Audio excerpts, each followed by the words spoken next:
밝고 긍정적이었던 아내와 10년 넘게 연애를 했습니다.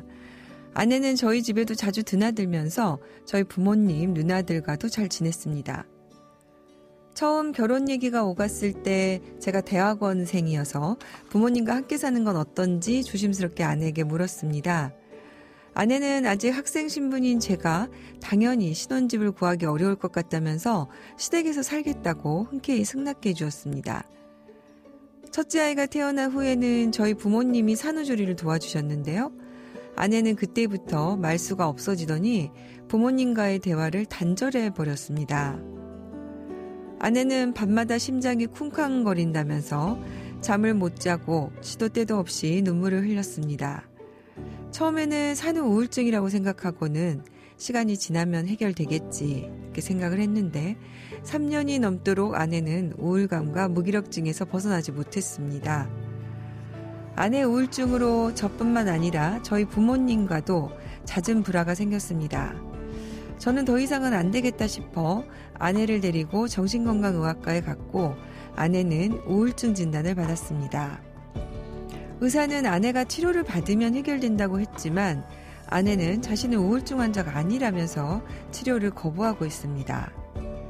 아내의 우울증으로 저희 부부가 대화를 중단한 지 3년이 지난 상황입니다. 특히 최근에는 아내는 아이에게 훈육을 한다면서 자주 짜증을 내고 아이들과 다투는데 이 모든 것이 아내의 우울증에서 비롯된 것 같습니다.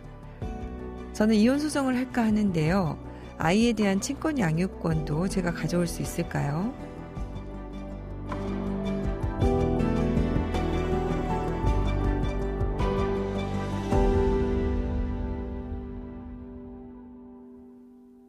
네, 첫째 아이를 출산하고 시작된 우울증이 갈등의 원인이 된 것 같은데요. 네. 일단은 우울증 이외에 다른 사유는 뭐 크게 보이진 않는군요.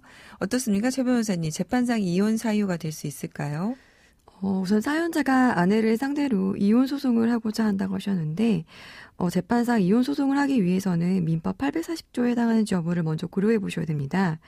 민법 840조에서 정하고 있는 재판상 이혼 사유로는 배우자의 부정행위나 배우자의 악의 유기 아니면 배우자 또는 그 직계 존속에 의한 심히 부당한 대우, 자기의 직계 존속에 대한 배우자의 심히 부당한 대우가 있거나 배우자의 3년 이상의 생사불명, 그 밖에 혼인을 계속하기 어려운 중대한 사유가 있습니다. 그래서 만약에 사연자의 경우에 재판상 이혼을 하기 위해서는 민법 840조 6호에 그 밖에 혼인을 계속하기 어려운 중대한 사유에 해당한다고 주장해 보실 수는 있겠습니다. 그런데 이제 아내의 우울증 때문에 이제 재판상 이혼을 청구하기에는 좀 주장이 좀 약해 보이는 것은 사실입니다. 근데 이제 보니까 이 우울증 치료가 가능한데 지금 아내가 치료를 거부하고 있어요. 그리고 이제 대화를 중단한 지 3년이 됐는데 아무런 변화를 보이지 않는 거 보면 이 부분은 이혼 사유로 좀 주장할 여지가 있어 보이는데 어떨까요? 우선 치료가 이제 불가능한 것도 아니고 이제 치료를 받으면 나을 수 있다는 진단을 받았기 때문에 우선 병원에서 치료를 받으셔서 우울증에서 벗어나시는 게 이제 아내가 일상생활을 하는데도 그렇고 가정생활을 하시는데도 바람직할 것 같습니다.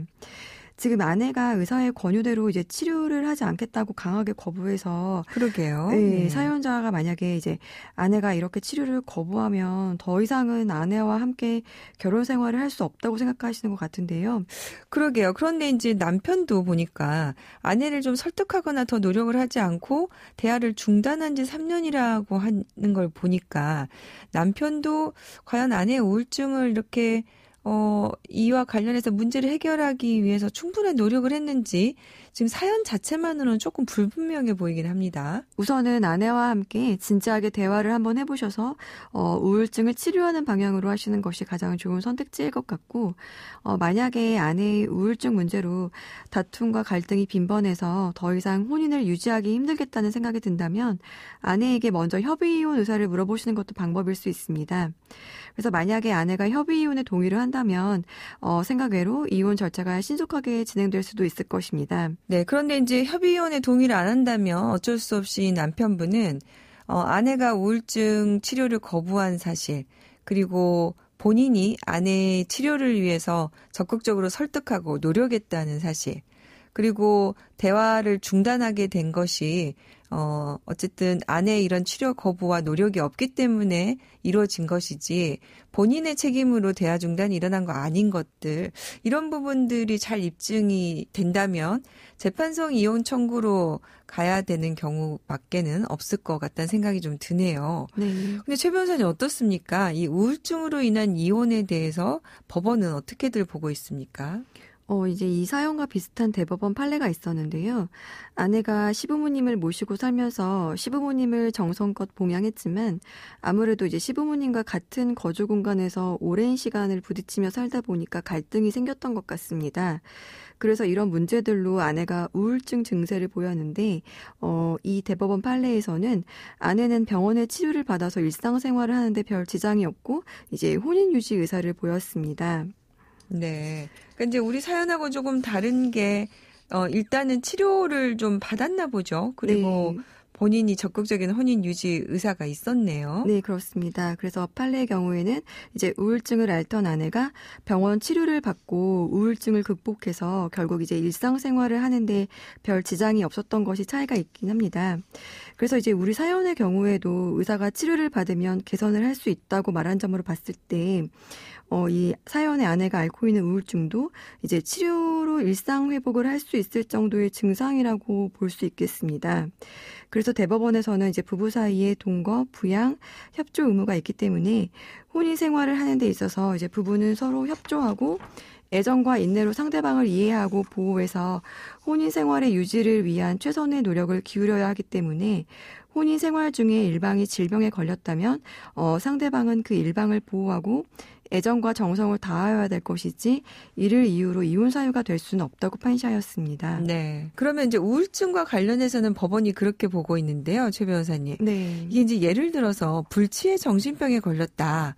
뭐 이런 경우에는 어떻게 보고 있습니까? 우선 혼인 생활 중에 부부 일방의 질병에 대해서는 다른 일방이 보호를 해야 한다는 것이 법원의 태도이기는 하지만 만약에 배우자 일방이 불치의 정신병에 걸렸고 또 그 질환이 단순히 이제 부부의 애정이나 정성으로 간호가 되거나 뭐 예후가 예측될 수 있는 것이 아니고 그 가정의 구성원에게 끊임없이 정신적으로나 육체적으로 희생을 요구하는 것이고 또 경제적 형편에 비추어서 많은 재정적인 지출을 요하고 또 그로 인해 가지고 또 다른 가족들의 고통이 언제 끝날지 모르는 상태까지 이르렀다면 온 가족이 헤어나올 수 없는 고통을 받더라도 이제 다른 배우자는 배우자 간의 애정의 터잡은 의무에 따라서 이제 참고 살라고 강요할 수 없는 것이기 때문에 이런 경우에는 이혼 청구를 받아준 판결이 있었습니다. 네.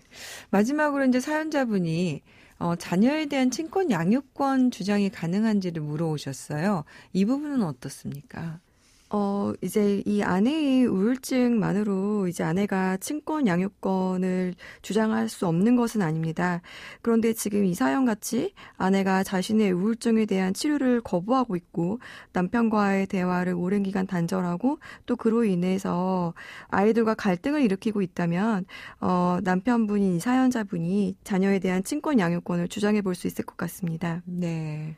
오늘 좀 안타까운 사연이었는데요. 최지연 변호사님 도움 말씀 감사합니다. 네, 감사합니다. 양서영 변호사의 상담소 양담소는 내일 또 문을 엽니다. 끝곡 왕비의 몽중인 들려드릴게요. 양소영이었습니다.